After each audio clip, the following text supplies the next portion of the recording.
Hello hello जी, अस्सलाम वालेकुम, सुबह बख़ैर। कैसे हैं आप सब? उम्मीद करती हूँ सब ठीक होंगे, खैर आफियत से होंगे। मैं भी एकदम ठीक हूँ। तो चलिए व्लॉग का आगाज़ करते हैं। छोटे छोटे प्लांट्स देख लें, थोड़ा बहुत अच्छे से ग्रो कर गए। साथ ही सिंक में बर्तन पड़े, कुछ बर्तन धो लिए थे, बाकी के धोने। और यहाँ पे टाइम देख लें, 10:30 से ऊपर का टाइम है।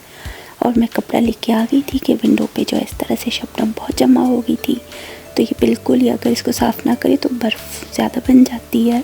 तो इस वजह से अब धूप लग रही थी तो एकदम से थोड़ा थोड़ा मेल्ट हो रही थी, तो मैंने सारी विंडो वगैरह साफ़ कर दी इस तरह से कि ये बर्फ़ जितनी हो सकती है कि निकल आए, वरना ये विंडोज़ को ख़राब भी कर देती है।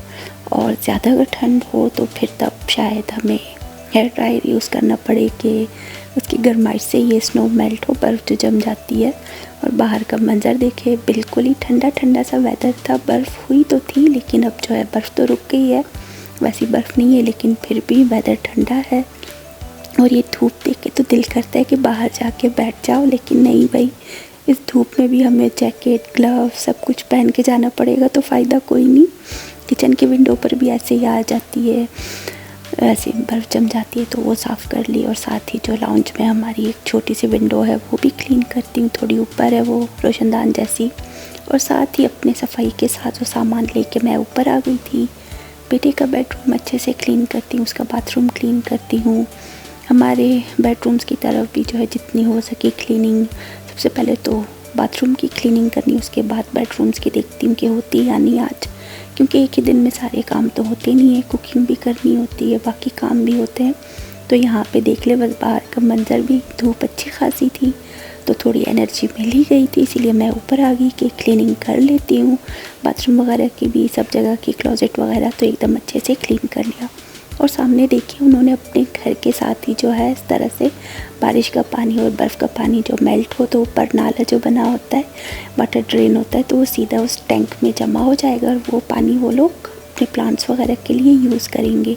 कई घरों में मैंने देखा है उन्होंने ऐसे बैरल टाइप रखे हुए हैं, छोटे छोटे टैंक रखे हुए हैं, तो उन्हीं में पानी स्टोर करते हैं, वेस्ट नहीं करते। तो देख ले कितना अच्छा आइडिया है, बारिश का पानी हो, बर्फ़ जो मेल्ट होती है वो सारा पानी उसमें स्टोर हो जाता है। तो खैर यहाँ पे क्लीनिंग भी डन हो चुकी थी, बेडशीट चेंज कर ली थी इसी कलर की जो है इस तरह से, तो वो मेरे पास पूरा सेट था। तो दूसरी बेडशीट डाल के और पिलो कवर्स डाल के मैंने कंफर्टर वही डाल दिया था, क्योंकि उसका कवर तो सेम ही है, वो चेंज नहीं हुआ और वो साफ़ है, तो वो डाल दिया था। बाकी की बेडशीट जो निकाल ली थी वो वॉशिंग मशीन में रख दी हैं। साथ ही नीचे आ गई फटाफट से, हमारे बाथरूम की थोड़ी क्लीनिंग की, सिंक वगैरह, टॉयलेट वगैरह और फर्श को भी वैक्यूम करके मैंने मोप लगा दिया था। बस बाथटब की क्लीनिंग रहती थी, वो शावर लेने के टाइम कर लूँगी।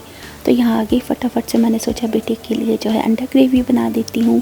तो एग तो पहले ही बॉयल करके रखे थे, इस बार मैंने उनको स्लाइसेस में कट कर लिया और पैन में जो है ऑयल डाल के बस थोड़ी जो है ऑल पर्पस सीजनिंग स्पाइस जो है वो डाली, हल्दी डाली, उनको मैं थोड़ा थोड़ा फ्राई कर लूँगी ताकि एग के ऊपर ऐसे कलर आ जाए, थोड़े से फ्राई हो जाए तो एग की स्मेल नहीं आएगी। तो 4 एग थे, तो उनको मैंने इस तरह से बॉयल करके स्लाइसेस में कट किया और इस तरह से फ्राई कर लिया था हल्का हल्का। साथ ही प्याज और टमाटर वगैरह का जो सालन मसाला बना के रखा था मैंने, वो भी निकाल लिया था, क्यूब मैंने डिफ्रोस्ट कर लिए थे। तो बस फिर सारे एग को जो है मैं इसी तरह से बॉयल करके निकाल लूँगी और इसी पैन में जो है उसी ऑयल के ऊपर मैंने बाकी की ग्रेवी डाल दी थी।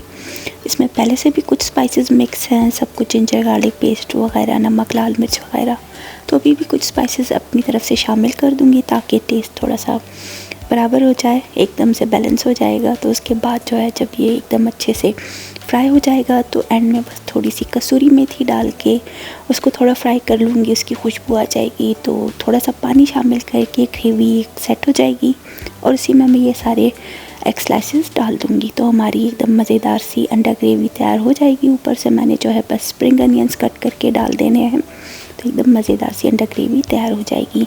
हर बार थोड़ा थोड़ा चेंज करके ग्रेवी बनाती रहती, तो इस बार मैंने सोचा कि इस तरह से ये ग्रेवी बना लेती हूँ। तो खैर आराम से बन गई थी। साथ ही जो है हमारे लिए लेफ़्ट ओवर चिकन पुलाव रखा था, तो थोड़ी सी फ्रोज़न पालक थी फ्रीज़र में, वो मैंने निकाली। एक अदद आलू कट किया, उसको फटाफट से कढ़ाई में डाल के फ्राई किया, पालक डाली, उसके बाद जो उनको थोड़ा सा फ्राई करके जब गल गए थे तो मैंने उसके ऊपर कच्ची प्याज डाल दी, मसाले डाल दिए और हमारा आलू पालक का सालन भी रेडी था, खाना भी बना लिया। बस फिर उसके बाद ऊपर आके फटाफट से जो है मैंने शावर लिया, बाथटब भी अच्छी तरह से वॉश करके क्लीन कर लिया। हमारा भी बाथरूम एकदम अच्छे से क्लीन हो गया था। बस बेडरूम्स रहते हैं उनकी क्लीनिंग 1-2 दिन बाद करूँगी, जब मौका मिलेगा कि बेटा बाहर हो तो वैक्यूम की आवाज़ से वो डिस्टर्ब ना हो। खैर यहाँ पे देख ले इवनिंग का टाइम हो गया, किस तरह से बाहर का मंजर लग रहा है और अच्छा भी लग रहा था। स्नो के ऊपर जो इस तरह से ये सनसेट की रोशनी वगैरह पड़ती है तो मंजर एकदम और ही ब्लू ब्लू हो जाता है, कभी पर्पल होता है, कभी पिंकिश कलर में होता है। तो अजीब ही अनोखे रंग होते हैं। और हमारी नेबर्स की चीज़ें देख ले, साइकिल वगैरह, उनके सारे सामान, हर नेबर के जिनका बैकयार्ड नहीं बना हुआ सब कुछ बाहर रखा है। हमारा भी बैकयार्ड का दरवाज़ा हमेशा खुला है, वरना आजकल यहाँ पे भी चोरी चकारी बहुत हो रही है। लेकिन अल्हम्दुलिल्लाह फ़िलहाल तो कुछ हमारी तरफ नहीं सेफ़ है। और देख ले हमारा भी बाथरूम एकदम अच्छे से क्लीन हो चुका है। उसके बाद जाके नीचे मैंने फटाफट से बर्तन धो लिए थे, सुबह नहीं धोए थे तो सारे बर्तन समेट के एक साथ ही मैंने वॉश कर लिए थे। और उसके बाद जो है मैंने ख़ुद खाना खाया और खाना खाने के बाद जो है तबीयत थोड़ी डाउन फील हो रही थी तो अपने लिए एक कप कॉफ़ी बना ली। और रात को जो है ये 1-2 रात पहले वाला क्लिप है, मैंने बेटे के लिए जो है पराठा रोल बनाए थे तो ये क्लिप कहीं एडजस्ट नहीं हो पा रहा था तो मैंने सोचा चलो इस व्लॉग में इसको एडजस्ट कर ही देती हूँ। तो बस मैदा लिया है, मैदे में मैंने थोड़ा सा कॉर्नफ्लोर भी डाला, गार्लिक पाउडर, काली मिर्च, ऑल पर्पस सीजनिंग, नमक, ये सब चीज़ें डाल के थोड़ा सा ऑरिगेनो और इटालियन स्पाइस भी मैंने इसमें शामिल कर दी और उनको अच्छी तरह से मिक्स कर लिया था। तो एक कोटिंग जैसी तैयार हो जाएगी। जिंगर जैसे मैं इनको कर लूँगी तो फ्राई करूँगी चिकन के पीसेस को, वो मैरिनेटेड थे। और यहाँ पे थोड़े से खीरे और प्याज के स्लाइसेस मैंने पतले पतले कट कर लिए थे, इनके ऊपर भी मैंने थोड़ी सी सीजनिंग डाल दी और नमक डाल दिया और थोड़ा सा सिरका डाल के इसकी पिकल बना के रख दिए थे कि रोल में इसको यूज़ करूँगी। तो है बस अब चिकन के पीसेस जो मैरिनेट किए हुए रखे हैं उनको मैंने अच्छी तरह से मैदे में कोट करके बस डीप फ्राई कर लिया था। तो ये डीप फ्राई हो जाएंगे। पराठे बना लिए थे और उसके बाद जो है बस उसके ऊपर मायोनीज़ और केचप लगा के चिकन के पीसेस रख के और ऊपर से जो पिकल है बनाया मैंने प्याज और खीरे के साथ, तो वो रख के मैं रोल को एकदम अच्छे से सेट करके रख दूँगी और पैक करके रख दिया था कि बेटा जब आएगा तो खा लेगा। तो ये क्लिप तो 1-2 दिन पहले वाली है लेकिन मैंने एडजस्ट कर लिया था। लेकिन डीप क्लीनिंग जिस दिन हो तो फिर तबीयत और ही ज़्यादा डाउन होती है।